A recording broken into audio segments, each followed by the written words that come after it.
everyone, hey, welcome back to Lovely Modification, and today in this video I am making a wig, and the weave that I have used in this wig tutorial is by Harlem 127. It is by their Softy collection, and it is Brazilian. Well, it's a mixed blend, so it's synthetic mixed with human hair, but it's by like a Brazilian look, and it is pretty awesome. And I should be showing the picture up over here somewhere.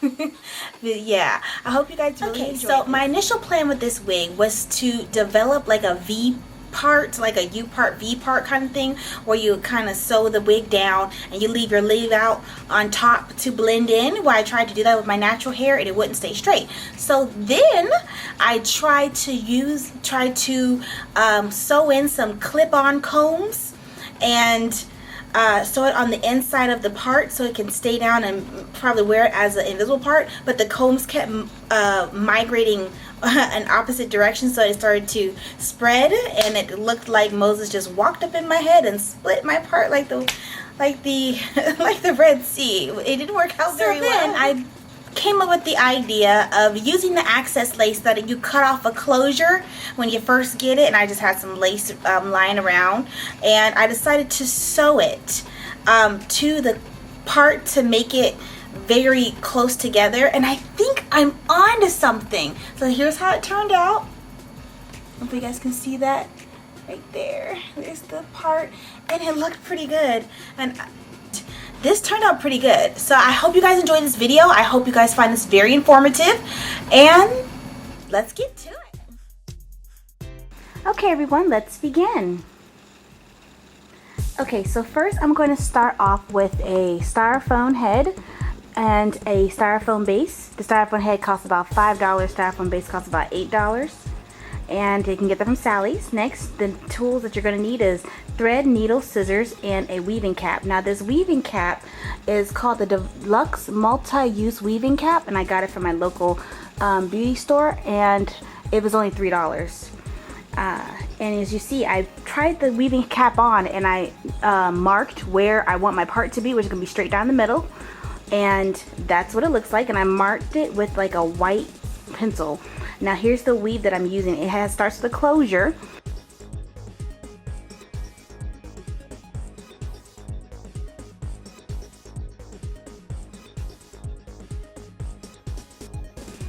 Yep, that's the closure.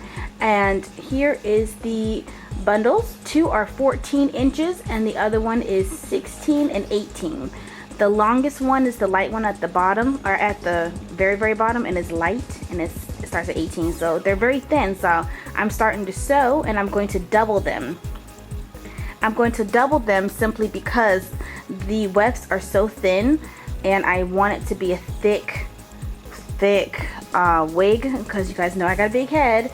So I'm going to double them to make it more fuller.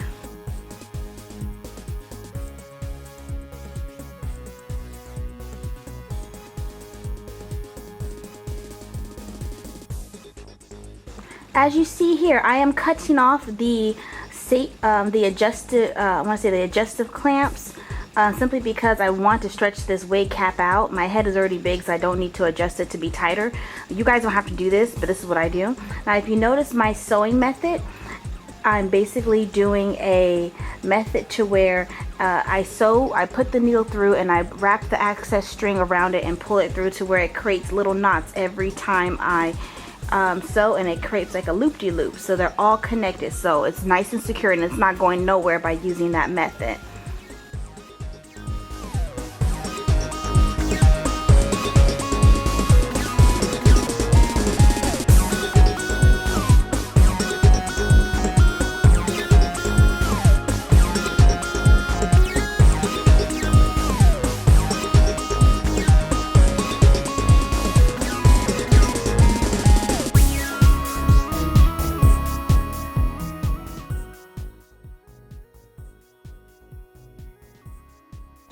I am zooming in. I'm showing you how I curve it, how I curve the track once I get to the end, once I bend it.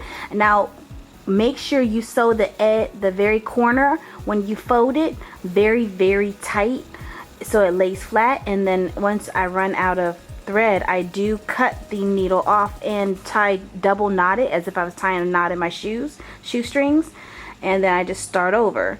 This keeps the work that you've already done secure, and it keeps it from moving. And then I just repeat the process over and over.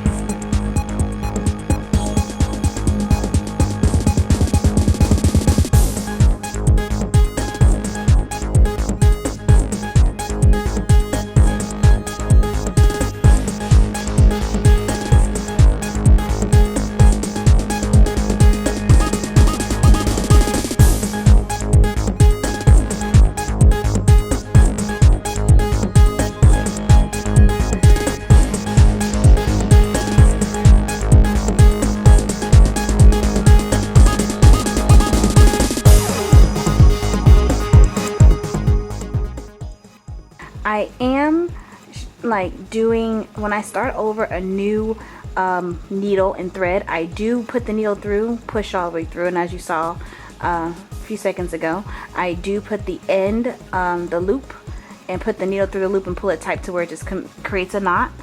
And I just repeat this whole process over and over and over. This sewing method works really good. It creates a nice secure foundation for the tracks. Also, make sure when you sew your needles through, make sure you're not taking too many loops or too many holes on the net, because the more holes you use when you pull your needle through, one hole at a time, or really either one or two holes, because you don't want to use too much because it will decrease the size of the net itself.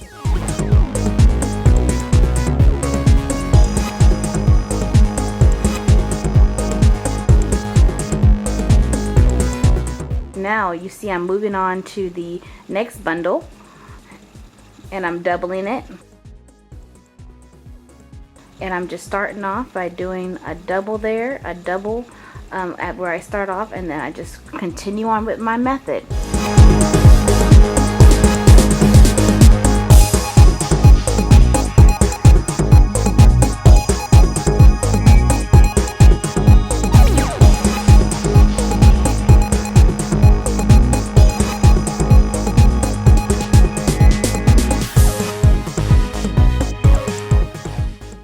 Okay, as you see here, I'm getting towards the front. I am bringing it up along the front of the lace with that's facing the face, and I'm kind of bringing it up, and then when I bend it, it's kind of bent back over, so when you pull your hair back, it's gonna look like a natural hairline. That's another good technique to use when making a wig, so it looks natural.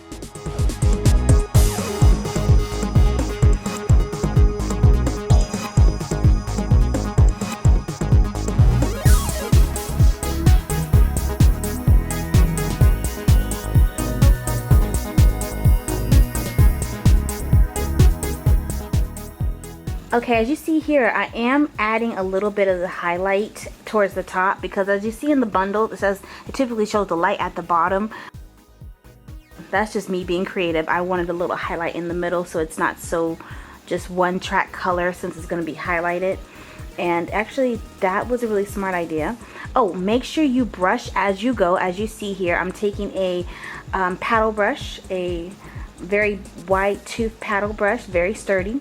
I got that brush from Walmart, and I am brushing as I go, because you don't want your excess hair to be caught up in the threading of the tracks, the sewing of the tracks.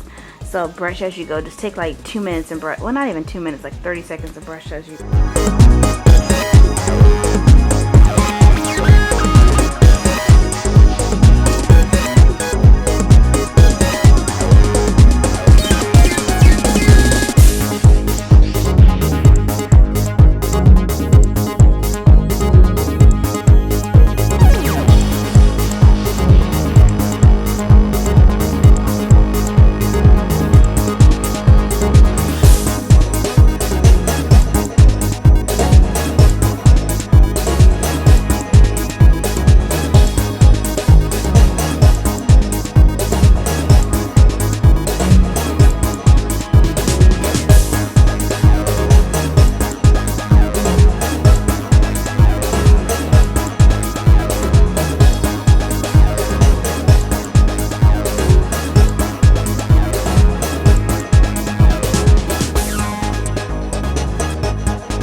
here, I'm getting closer and closer to the top.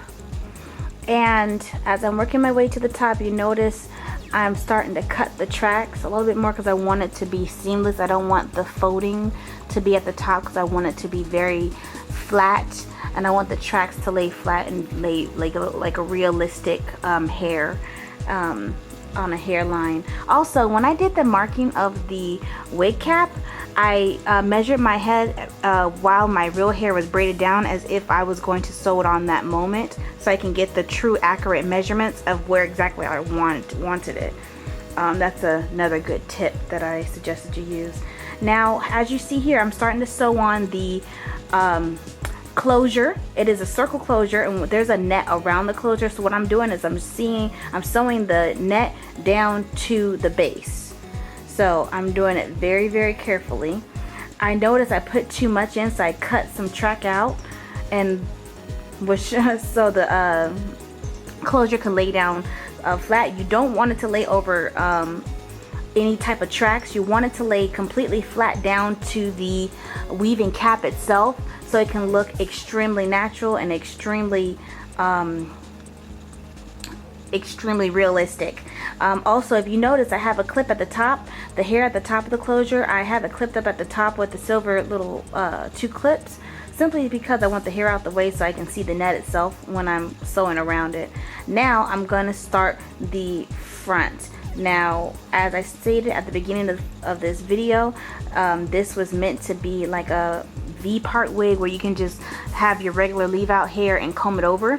It ended up being something different, so I sewed the front as if it was going to be a V-part wig, and I wanted it to be a very natural hairline, so I could definitely use this for when I want to leave my real hair out. So that's why I'm sewing across the front, then bending it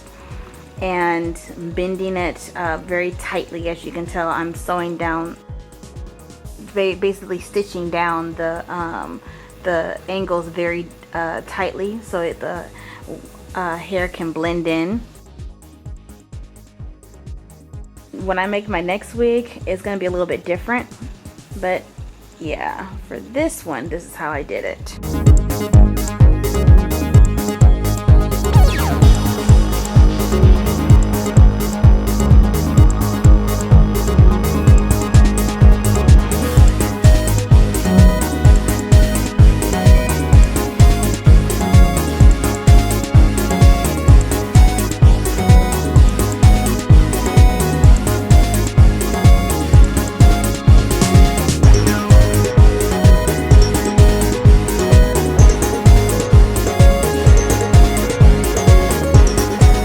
Once I get closer to that white line that I marked, I'm folding the track very, very lightly, and I'm not doubling this track either when I'm working on the front, because I want it to lay down very nicely.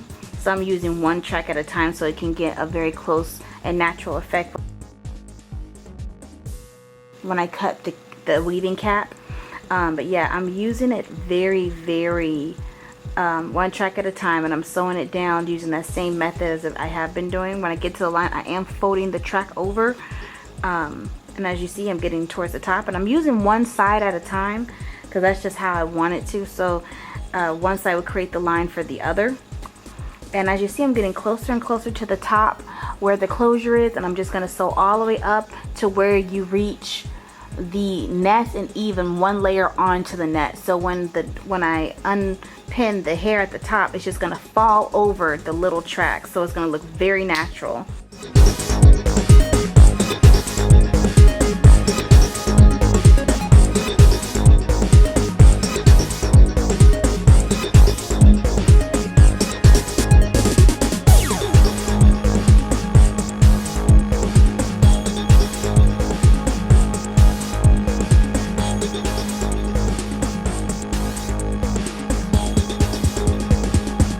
As you see here, I started on the other side now. I'm using the same exact method, just sewing across, bending it over, stitching the bending part.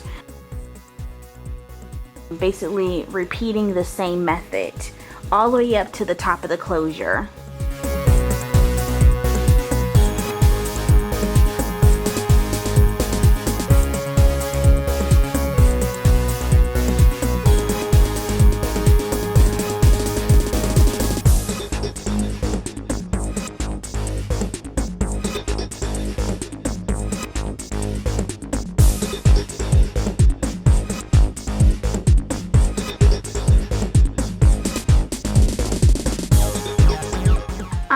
am done with the sewing part, and that's what it looks like.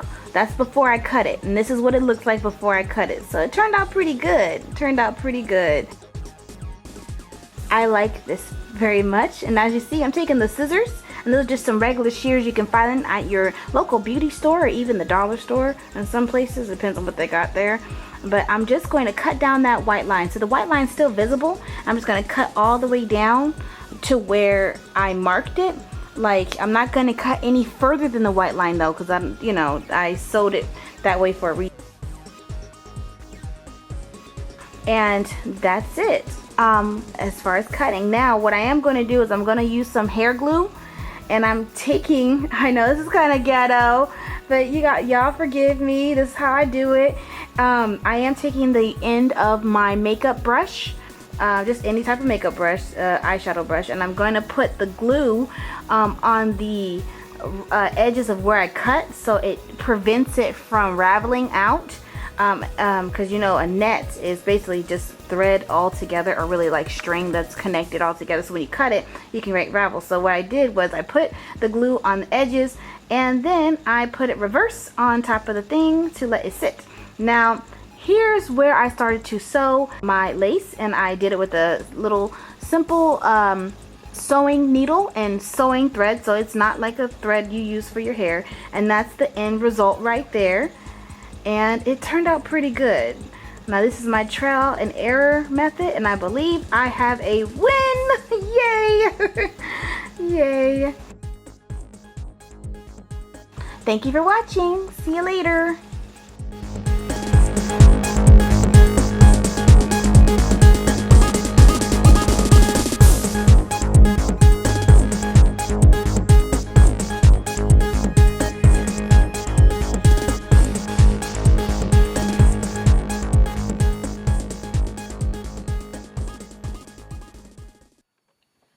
Okay, you guys, I hope you found this video very informative. You can basically make a wig out of any type of track hair, and that's what I'm trying to get at. It doesn't have to be the most expensive hair. It doesn't have to be the best quality hair. If you just need an in-between wig to throw on, you can just make it yourself instead of just spending money. So yeah, so I hope you guys enjoyed this video, and look forward to more videos, and I'll see you guys next time.